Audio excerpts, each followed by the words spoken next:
Hollywood has always been a place of dreams and of collisions. For every glamorous close-up and every golden statue, there is the reality of endurance. Bruised bodies, broken bones, egos tested, tempers stretched. The toughest actors in Hollywood history were not always the loudest or the strongest. Toughness here was something else, an ability to stare down fear, to withstand punishment, to carry a film through storms on and off the screen. What does toughness mean in an industry built on illusions? For some, it was grit forged in war before they ever stepped in front of a camera. For others, it was the iron discipline to survive years of rejection. And for a rare few, it was the willingness to take the risks no one else would. These stories are not about charm or beauty. They are about survival, resilience, and a refusal to break. In a town built on artifice, toughness was the one quality you could not fake. Here are 10 actors who proved, in their work and in their lives, that toughness was not an act. It was the role they were born to play. John Wayne, the cowboy who turned pain into myth. John Wayne did not just play cowboys, he embodied them. He rode through dust and desert, carrying injuries so severe he sometimes needed help to mount his horse. But he refused to let audiences see weakness. His toughness was not the squint and swagger alone, but the endurance of a man who filmed fight scenes with broken ribs and kept going. Wayne once said he wanted to give the public a man who doesn't run away, and that is exactly what he did. Born Marion Morrison, Wayne's toughness began in youth. A football injury ended his college career, leaving pain that stayed with him for life. On screen, that limp became part of his stride, transformed from weakness into myth. He refused to step aside for comfort. In The Searchers and True Grit, he insisted on performing stunts despite medical warnings. Even after surgery and illness, Wayne rode on, carrying an entire genre with him. That was no performance, it was creed. John Wayne's toughness was not in avoiding pain, but in making sure pain never dictated his story. He turned it into legend. And don't get it done. Fact is, you almost let your friend choke to death out in that river. Lee Marvin, the Marine who brought war scars to the screen. Before Hollywood, Lee Marvin fought in the Pacific Theater, wounded in battle, carrying shrapnel in his body for the rest of his life. On screen, that reality showed. He did not act toughness, he lived it. His gravelly voice and imposing stare made him the natural leader in films like The Dirty Dozen. Colleagues said Marvin carried himself like a man who had seen death and did not need to pretend. For him, the battlefield never left, and Hollywood became just another campaign. Marvin's combat service shaped not only his body, but his entire philosophy of performance. He served as a Marine scout sniper, wounded on Saipan in 1944, and spent over a year recovering. That brush with death gave his presence a weight most actors could only imagine. When he returned to film sets, toughness became second nature. In The Professionals and Point Blank, he moved like a soldier still on patrol, calm, precise, unflinching. Directors remarked that Marvin never needed to find the character.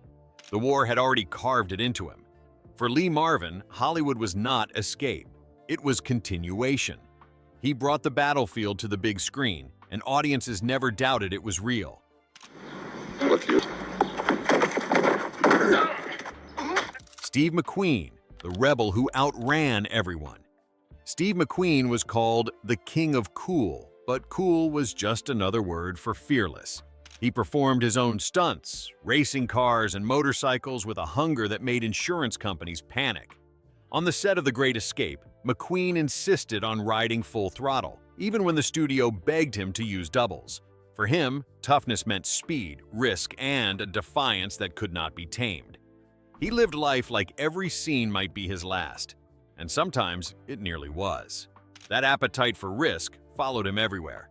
McQueen raced professionally, entering Le Mans and desert rallies, treating the track as seriously as any role. Colleagues said he approached danger with the calm of a gambler who believed luck was part of skill. In Bullet, he pushed for a chase scene so real that it redefined the genre. His toughness was not just physical, it was an obsession with proving he could do what no one else dared. For McQueen, film sets were never enough. His toughness was rebellion, measured not by how long he lived, but by how fast and fearlessly he burned through every mile.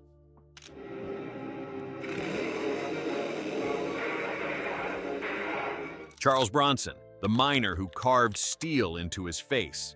Bronson grew up in poverty, one of 15 children, working in coal mines before the screen found him. His toughness was not performance, it was survival. With a face that seemed carved from stone, he became the embodiment of vengeance in Death Wish and countless vigilante roles. Critics called him cold, but colleagues knew his silence came from a life that had already tested him harder than any film set could.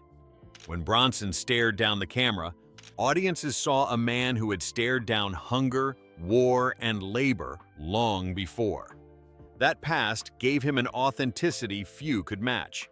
He served as an aerial gunner during the Second World War, flying missions that hardened him further. After the war, he entered acting not as a dreamer, but as a survivor, someone who knew what work and endurance really meant. On screen, this translated into a presence that was at once intimidating and strangely noble. In The Magnificent Seven and The Great Escape, Bronson stood out not through speeches but through stillness. His power came from restraint, from carrying the weight of his past into every role. For Charles Bronson, toughness was never decoration. It was the truth of a life lived hard and filmed harder. Sure you're free? What else would I be doing? Clint Eastwood, the quietest voice in the loudest gunfight. Eastwood built his legend on restraint. Few words, fewer expressions, and an aura that suggested he had nothing left to prove. Toughness for him was not noise, but silence, an unflinching calm in the middle of chaos.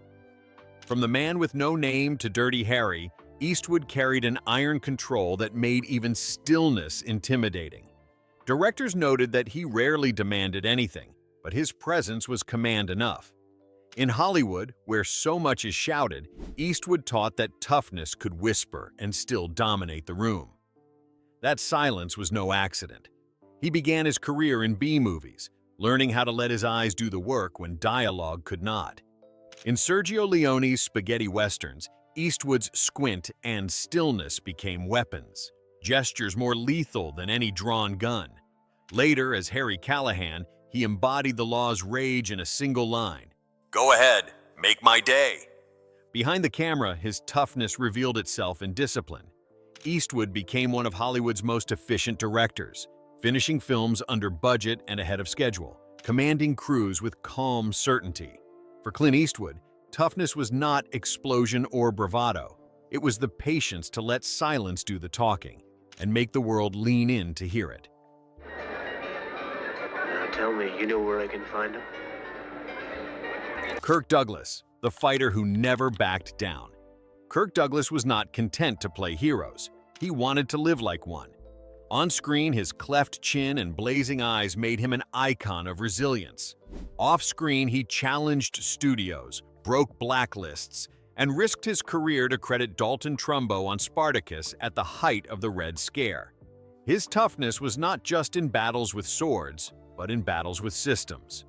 Douglas carried scars from a working-class childhood, and he never forgot them, using that grit to bulldoze through Hollywood's barriers. He grew up poor, the son of immigrants, working odd jobs before breaking into acting. That struggle became fuel. In Champion, he embodied a ruthless boxer, a role that mirrored his own climb from obscurity. In Paths of Glory, he fought not only on screen, but also behind the scenes, pushing directors and studios to take risks others avoided. Douglas was not afraid to be disliked, because for him, toughness meant conviction. He knew that bending to fear was worse than losing. His career proved that Hollywood could be fought, and sometimes won. I'm Spartacus! Robert Mitchum, the drifter who turned prison into poetry. Mitchum carried an aura of danger because he lived it. Before Hollywood, he worked the rails, fought on the streets, and even spent time in jail for marijuana possession when that could end a career. Yet Mitchum shrugged it off, walking back onto sets with the same nonchalant toughness that defined his noir roles. He once said, "I have two acting styles, with and without a horse." It was cynicism, yes, but also a creed. Toughness meant surviving life's blows and laughing at them on the way out. That offhanded charm became his calling card.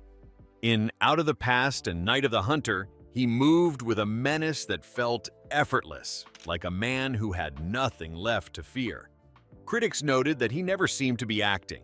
He was simply being. For Mitchum, toughness was not forced bravado, but a way of carrying the weight of experience. That became his legend. An actor who never begged for approval, who drifted through Hollywood as he had drifted through life. Robert Mitchum proved that real toughness could be casual and still unforgettable. On the level, a racehorse from South America. James Coburn, the lean gunman with iron nerves. Tall, wiry, and grinning with menace, James Coburn radiated toughness without needing to shout it. Whether in The Magnificent Seven or Pat Garrett and Billy the Kid, Coburn embodied the man who could handle pain, silence, or violence with equal ease. Off-screen, his reputation was just as rugged. Martial arts training with Bruce Lee, relentless discipline, and a belief that real toughness was about staying calm when others lost control.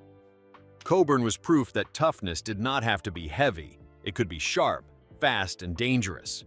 Coburn's screen presence relied on economy. A glance, a grin, the sudden movement of a hand. He could steal a scene without a single line. Directors admired that precision, calling him an actor who wasted nothing. He brought the efficiency of a fighter into every frame, a man who understood that stillness could be as threatening as a drawn weapon. Even his pauses felt loaded, like coiled springs waiting to snap. That hunger never left him. Coburn never pretended to be indestructible. He just moved like someone who knew how to survive. His toughness was not about muscle, but about mastery, the kind that made even silence dangerous. Mickey Rourke, the fighter who lived his own downfall. Rourke's toughness was never clean. It was messy, self-destructive, bruised in boxing rings and bar fights. In the 1980s, he carried the raw charisma of a man who seemed both invincible and doomed. Later, in The Wrestler, he turned his scars into performance. Every broken bone, every bad choice visible in the lines of his face. Rourke's toughness was not just surviving, it was refusing to hide the damage. And in that, he became one of Hollywood's most painfully human testaments to endurance. Before acting, Rourke trained seriously as a boxer, fighting with a ferocity that left lasting injuries. When his acting career faltered, he returned to the ring, taking blows that disfigured him but refusing to surrender. That decision cost him opportunities, but it also deepened the rawness he later brought to film. By the time he starred in The Wrestler, audiences no longer saw performance. They saw confession. That honesty gave his toughness a tragic beauty. Rourke was not untouchable, and he never pretended to be. His legacy lies in showing that toughness is not about hiding pain, it is about wearing it, letting the world see the scars, and standing anyway. I'm the one who was supposed to make everything okay for everybody. Tom Hardy, the modern brawler who thrives in extremes. Hardy's reputation is built on intensity, transforming his body for roles, diving into characters that demand brutality and vulnerability at once. In Warrior and Bronson, he became almost unrecognizable, a man pushing past limits as if pain were part of the performance. Directors say Hardy brings danger to every set, not recklessness, but a sense that he will go further than anyone else. His toughness is not just physical, it is the willingness to disappear into chaos, trusting he will fight his way back out. Hardy has long been drawn to characters on the edge, men who break rules, test their bodies, and embrace conflict. He famously trained like a professional fighter for Warrior, sustaining injuries yet continuing until filming wrapped. In Bronson, he transformed himself into a force of nature, channeling the fury of Britain's most infamous prisoner. Colleagues recall that Hardy never seemed satisfied until he had exhausted himself, body and soul. For Tom Hardy, Toughness is not a pose, it is process. He thrives where others retreat, enduring extremes that would break most actors. His legacy is still being written, but already it proves that modern toughness can be as primal as any old Hollywood legend.